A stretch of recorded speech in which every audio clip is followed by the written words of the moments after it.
it and fight and stand up. That's what the labor movement's for.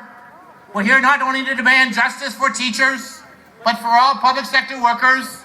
And let me tell you, as I said on the radio today, well, isn't this about the next round of bargaining for everybody? Absolutely it is. Absolutely it is. And let's tell the government today we'll be back and back, because the rest of those government workers are going to stand up for themselves, and they're not going to be legislated back to work, and we'll all be with them as well, won't we?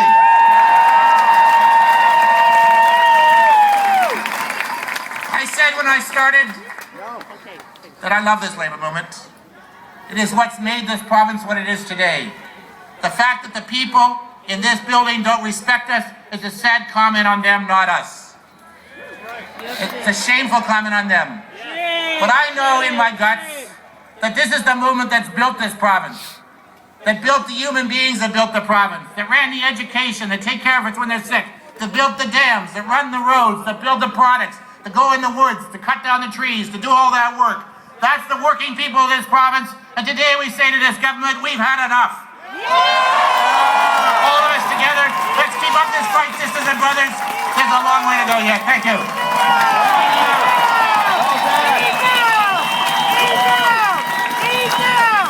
Thanks, Jim. It's now my great pleasure to introduce the woman who's been the face of the BCTF for the last 2 years. She's a good friend of mine, so I know how persistent she is. I know how principled she is. I know how tenacious she is. She has stood up for teachers' rights and for the rights of working people and for all of those progressive causes, including getting rid of child poverty and all of those other things that we want in our society.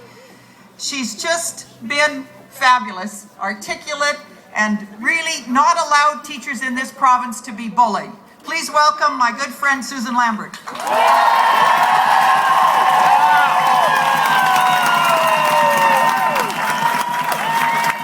When Irene says tenacious, she means stubborn. Thank you. Thank you, thank you, thank you. Thank you, all of you, for coming today. It's just wonderful. Thank you to our union brothers and sisters who are here to support us today. We just can't thank you enough. Thank you to our community members, our families, our friends. You know, all of this spirit buoys us, and it's just amazing. Thank you. Thank you. And to all of those teachers here and across the province who are joining with us today in spirit, thank you as well, because you guys are doing the hard work in your classrooms every day, and we thank you too. What kind of government brings in Bill 22? What kind of government brings in Bill 22?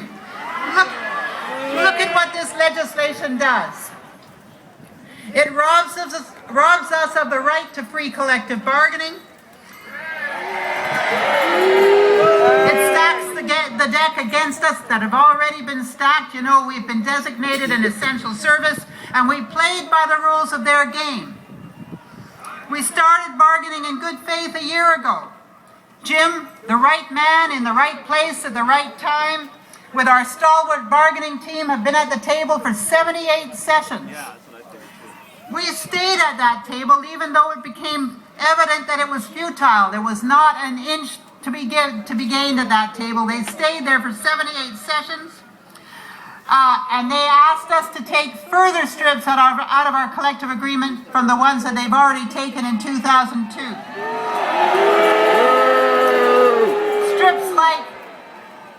Strips like attacking our right to due process in evaluation, transfer, dismissal. One bad report and you're gone. Strips to our seniority rights, suitability, trumping seniority, try grieving that. And strips to our right to autonomy and professional development. We didn't face a net zero mandate, we faced a negative zero mandate. We tried hard to bargain, and we repeatedly contravened the rules of Bargaining 101. We expected fair play from BCPC and this government. We stayed at the table long after we knew we should have gone. We bargained with ourselves. We asked for mediation, and we even asked for closure ears. We even asked for arbitration, all to no avail. From the start, Abbott threatened legislation. He gave BCPC every reason to hope that they would be rescued from an impossible situation, and then he brought in Bill 22, a brutal piece of legislation. Yes, it robs us of our bargaining rights. And if we contravene Bill 22, if we decide we're not going to bargain in faith in the mock mediation process in Bill 22, we face over $20 million a day in fines. Compare that to the fine imposed on the mushroom farm that killed 3 workers and left 2 others in devastating illnesses. $350,000 for that mushroom farm. Compare that to Kinder Morgan, whose pipeline burst and ruined a neighborhood in Burnaby and polluted Burrard Inlet. $150,000 for Kinder Morgan. And compare that to British Petroleum that ruined the Gulf of Mexico. $11 million a day for the Gulf for BP. $20 million a day for the teachers of British Columbia. Yes, 22 erodes our collective bargaining rights, but it does far greater harm than that. 22 repeals 27 and 28, the legislation that was found illegal by the Supreme Court of BC. On one page, it repeals 27, 28, and on the next page, it word for word puts it back in. It is a truly cynical political document, Bill 22. But it's either cynically political or possibly they're gaining some remarkable and uncharacteristic insight. Because, of course, they are a government in free fall, and the likelihood of this government being in power in June 2013 resembles that of a proverbial snowflake hellbound.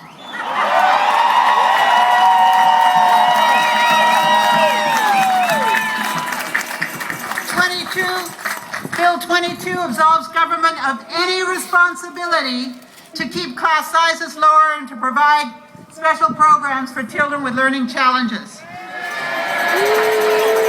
And then, of course, there's the Learning Improvement Fund. The Learning Improvement Fund.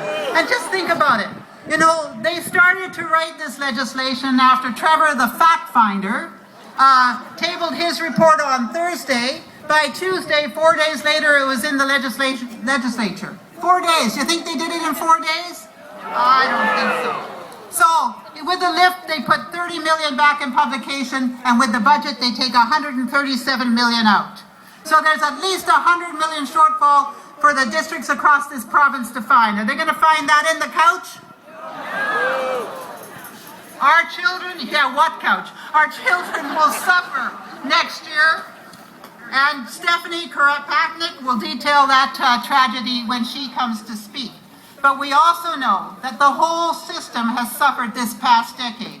We know how every child and every teacher has suffered reduced opportunities and increased workload that's characterized every single year of this government's tenure. And it all started in 2001 with their ideological tax cuts and the stripping of our collective agreement by Christy Clark in 2002 as Minister of Education. You know, she's the only Minister of Education and the only Premier of this province who has absolutely refused ever to meet with teachers. This government, this is for you, Irene. This government has enacted 17 education bills since 2001, 17 assaults on public education and the teachers of this province. 10 times they have found to be in contravention of ILO-UN labor law, international labor law, 10 times, and 5 times those bills were directed at teachers. 5 times. And we fought them every single step of the way.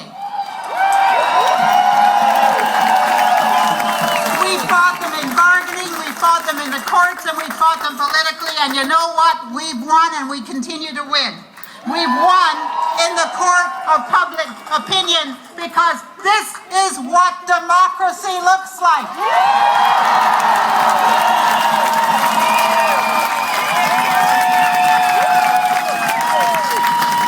I hope you read in Vancouver Sun this morning an article by Joel Bakken.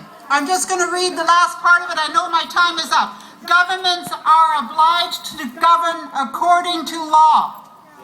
That is what distinguishes democracies from tyrannies. As a fundamental democratic principle, the rule of law is seriously jeopardized when governments play fast and loose with constitutional and international laws, as this government is now doing with Bill 22.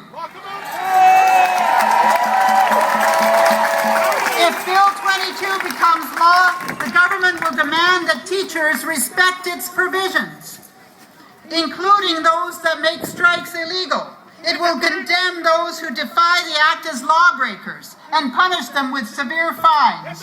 In short, the government will demand that the rule of its law be respected, while at the same time its actions dangerously encroach upon the rule of law. That's Joel Bakken. Shame! Shame!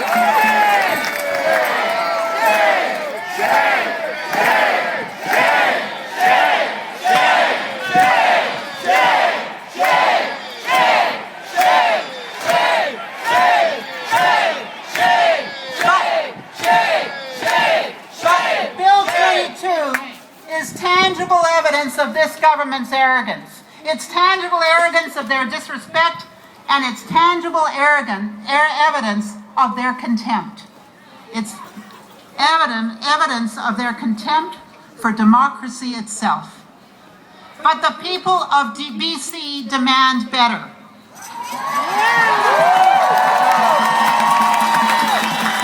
The people of BC want this dispute settled fairly and reasonably. They want a negotiated settlement reached at the table respectfully with teachers.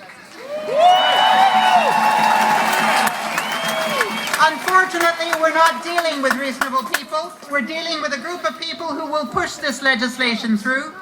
And when they do, they need to know that we've only just begun. When they do, they need to know that the teachers of BC will defend public education with all our wit and all our strength. And they need to know that we will not rest, and we will not waver, and we will never be complicit, and we will never be compliant. Yes, they need to know we will resist. And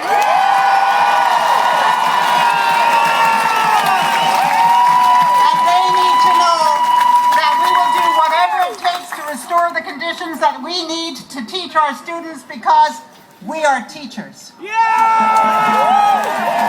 united, we are resolved, and we have powerful, powerful allies. Thank you so much. Show me what democracy looks like. This is what democracy looks like.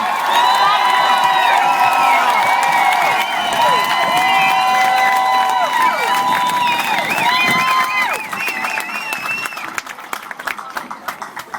Thank you, Susan.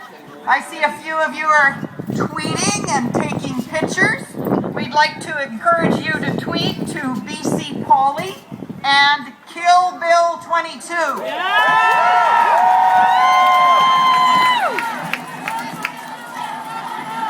Kill Bill 22. Kill Bill 22. Kill Bill 22. Kill Bill 22. Kill Bill 22. Kill Bill 22. Kill Bill 22. Kill Bill 22. Kill Bill 22. Kill Bill 22. Also, this event is being live streamed, so, we're all on camera. We all have rally hair.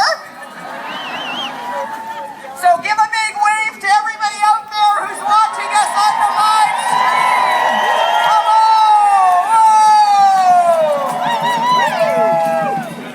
I'd now like to introduce Stephanie Koropatnik. Stephanie is a teacher. She's been a 22 years. She's worked as a special education teacher and counselor at both elementary and secondary levels. And she served on the executive of the Special Ed Provincial Specialists Association for 8 years. She knows firsthand the importance of class composition and individual attention in classrooms, something that teachers have had a big struggle with as resources have dwindled over the last 10, 15 years. Brothers and sisters, please welcome Stephanie Kuropatnik.